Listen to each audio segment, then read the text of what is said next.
രാവിലെ pre market analysis ചെയ്തിട്ടുണ്ട് ഇവിടെ. സോ അതിന്റെ ഒരു പോസ്റ്റ് മാർക്കറ്റ് ആണെന്ന് എന്തൊക്കെ നമ്മൾ പറഞ്ഞ പോലെ എന്തൊക്കെയാണെന്ന് മാർക്കറ്റിൽ നടന്നത് നമുക്ക് നോക്കാം. ഓക്കെ, അപ്പോൾ നമുക്ക് നോക്കുവാണെങ്കിൽ നമ്മളിന്ന് പറഞ്ഞ കുറച്ച് ലെവൽസ് ഉണ്ടായിരുന്നു അല്ലേ. രാവിലെ നമ്മൾ പറഞ്ഞ ഒരു 4 ഹവറിന്റെ ഒരു ഇൻഡ്യൂസ്മെന്റ് ലെവൽ ഉണ്ടായിരുന്നു. പിന്നെ അതിന് തൊട്ടടി തന്നെ 4 ഹവറിന്റെ FVG ഉണ്ടായിരുന്നു. സോ ഇതിലോട്ട് പ്രൈസ് വരും, ഇവിടെ നിന്ന് ഒരു ബുള്ളിഷ് മൂവ്മെന്റ് ആയിരുന്നു ഞാൻ എക്സ്പെക്ട് ചെയ്തെന്ന് പറഞ്ഞു. അതുപോലെ തന്നെ നമ്മൾ 1 ഹവറിന്റെ അകത്ത് ഒരു FVG നമ്മൾ സ്പോട്ട് ചെയ്തിട്ടുണ്ടായിരുന്നു. ഓക്കെ, സോ നമ്മൾ എക്സ്പെക്ട് ചെയ്ത് ഞാൻ ആദ്യം പ്രതീക്ഷിച്ചെന്ന് വെച്ചിട്ടുണ്ടെങ്കിൽ മേ ബി ആദ്യമേ ഈ ഏഷ്യയിൽ തന്നെ ഇവിടെ നിന്ന് സെല്ല് നടന്ന് ഇങ്ങോട്ടേക്ക് വരുമെന്നാണ് പ്രതീക്ഷിച്ചത്.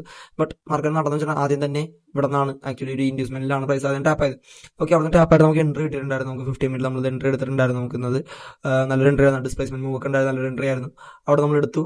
അവിടെ നിന്ന് നമ്മൾ ഇത് കമ്മ്യൂണിറ്റിയിൽ അപ്ഡേറ്റ് ചെയ്തിട്ടുണ്ടായിരുന്നു ഈ ഒരു എൻട്രി എടുത്ത കാര്യം. ഓക്കെ, അത് കഴിഞ്ഞിട്ട് ആ പ്രൈസ് പോയി തിരിച്ച് FVG വന്നു. FVG നമുക്ക് പ്രോപ്പറായിട്ടുള്ള റിയാക്ഷൻ കിട്ടിയില്ല. നമുക്ക് 5 മിനിറ്റിൽ ഒരു റിയാക്ഷൻ ആയിരുന്നു കിട്ടിയത്.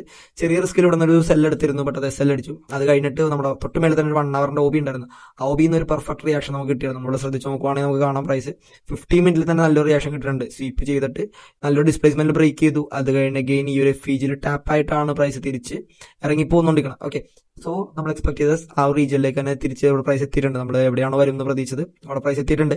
നമുക്ക് നോക്കാം ഇവിടെ നിന്ന് എങ്ങനെയായിരിക്കും പ്രൈസ് റിയാക്ട് ചെയ്യണമെന്ന് നോക്കാം. എനിക്ക് എൻ്റെ ഒരു അനാലിസിസ് വെച്ചാൽ എനിക്ക് തോന്നുന്നത് പ്രൈസ് ഇനി ഫർദർ താഴത്തോട്ട് തന്നെ വരാൻ ചാൻസസ് ഉണ്ടെന്നാണ് എനിക്ക് തോന്നുന്നത്. ഓക്കെ, കാരണം ഈ ഒരു മൊമെന്റം കണ്ടിട്ട് പ്രൈസ് ഇനിയും താഴത്തേക്ക് വരാനുള്ള ചാൻസ് ഉണ്ട്. കാരണം നോക്കി നല്ല സെല്ലേഴ്സ് ഈ ഒരു ക്യാൻഡിൽസിലൊക്കെ ഹോൾഡ് ചെയ്യുന്നുണ്ട്. റീസെന്റ് ഉണ്ടായ 1 ഹവറിന്റെ 2 ക്യാൻഡിൽസ് നല്ല സെല്ലേഴ്സ് ഹോൾഡ് ചെയ്യുന്നുണ്ട്. ബട്ട് ഇന്ന് രാത്രി നമുക്ക് FOMCയുടെ മീറ്റിംഗ് ഉണ്ട്. സോ FOMC മീറ്റിംഗ് പോലെ ഇരിക്കും കംപ്ലീറ്റ്ലി ഇനി മാർക്കറ്റിന്റെ ഒരു ഡയറക്ഷൻ തന്നെ പോകാണ്ട്. എന്തായിരിക്കും ഇനി ഇൻട്രസ്റ്റ് റേറ്റ്സിന്റെ കട്ട്സ് വരുന്ന പോലെ ആയിരിക്കും ഇനി മാർക്കറ്റിലും ഒരു മൂവ്മെന്റ് വരാൻ വേണ്ടി പോകുന്നത്.